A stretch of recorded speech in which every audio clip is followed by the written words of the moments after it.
चलिए अब आपको इंटरनेशनल डिप्लोमेसी में भारत के एक अहम मूव की खबर दिखाते हैं। पाकिस्तान में आतंकिस्तान को तबाह करने के बाद अब हिंदुस्तान के सभी दलों के कुछ चुनिंदा सांसद इसकी दास्तान दुनिया भर के कई देशों में जाकर सुनाएंगे। वो कौन कौन से सांसद होंगे और किन देशों में जाएंगे और उनके जाने का मकसद क्या होगा, ये रिपोर्ट आपको जानकारी देगी।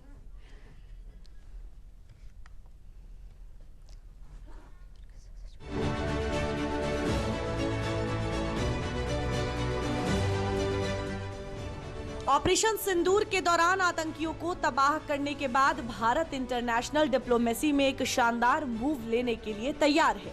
पाकिस्तान में आतंकिस्तान को तबाह करने के बाद अब हिंदुस्तान के कुछ चुनिंदा सांसद इसकी दास्तान दुनिया को सुनाएंगे। केंद्र सरकार सभी दलों के चुनिंदा सांसदों को 22 या 23 मई से 10 दिनों के लिए विदेश दौरे पर भेजने की तैयारी में है। ये सांसद कई देशों में जाकर आतंकवाद के खिलाफ भारत का पक्ष भी बताएंगे। हालांकि कितने सांसद विदेश दौरे पर जाएंगे इसको लेकर कुछ साफ नहीं हो पाया है। खबर ये भी चल रही है कि सांसदों की संख्या 30 से ज्यादा हो सकती है। सांसद अमेरिका, यूके, दक्षिण अफ्रीका, कतर और यूएई जाएंगे। वहां की सरकार को आतंकवाद पर भारत का रुख बताएंगे। बीजेपी, कांग्रेस, टीएमसी, जदयू, डीएमके, एनसीपी, एसपी, बीजद, सीपीआई-एम के सांसद शामिल। बीजेपी की तरफ से अनुराग ठाकुर और अपराजिता सारंगी हो सकती है हिस्सा। कांग्रेस से शशि थरूर, मनीष तिवारी, सलमान खुर्शीद हो सकते हैं शामिल।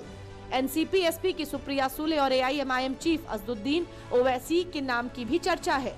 डेलीगेशन में 5 से 6 सांसदों के 8 ग्रुप हो सकते हैं। दावा किया जा रहा है कि विदेश मंत्रालय ने सांसदों को विदेश यात्रा के लिए तैयार रहने को कहा है। विदेश मंत्रालय सांसदों को डिप्लोमेटिक मिशन के लिए रवाना होने से पहले ब्रीफ करेगा। संसदीय कार्य मंत्री किरेन रिजिजू सांसदों का विदेश दौरा कोऑर्डिनेट कर रहे हैं। खबर है कि सांसदों को निमंत्रण भेजा जा चुका है। अब सवाल है कि सरकार आखिर ऐसा क्यों कर रही है, तो इसका जवाब भी जान लीजिए। ऑपरेशन सिंदूर के बाद अंतर्राष्ट्रीय समुदाय को भारत की स्थिति बताई जाएगी। दुनिया को एक्शन के पीछे रणनीतिक सोच को समझना जरूरी। ये भारत की पार्टी लाइन से ऊपर की साझा कूटनीति है। आतंकवाद के खिलाफ लड़ाई में भारत की एकजुटता का मैसेज देना है। ये कोई पहली दफा नहीं है जब भारत सरकार ने अंतर्राष्ट्रीय मंच पर विपक्षी नेताओं को साथ लेकर अपना पक्ष रखा है। साल 1994 में तत्कालीन प्रधानमंत्री नरसिम्हा राव ने कश्मीर मुद्दे पर यूएन में भारत का पक्ष रखने के लिए अटल बिहारी वाजपेयी के नेतृत्व में विपक्षी डेलीगेशन भेजा था।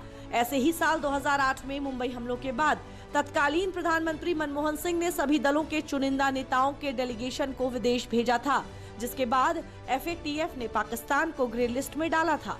ऑपरेशन सिंदूर के जरिए भारत ने आतंकवाद के खिलाफ अपनी नीति जाहिर कर दी है और अब इस नीति को दुनिया के सामने रखना एक जरूरत बन गया है।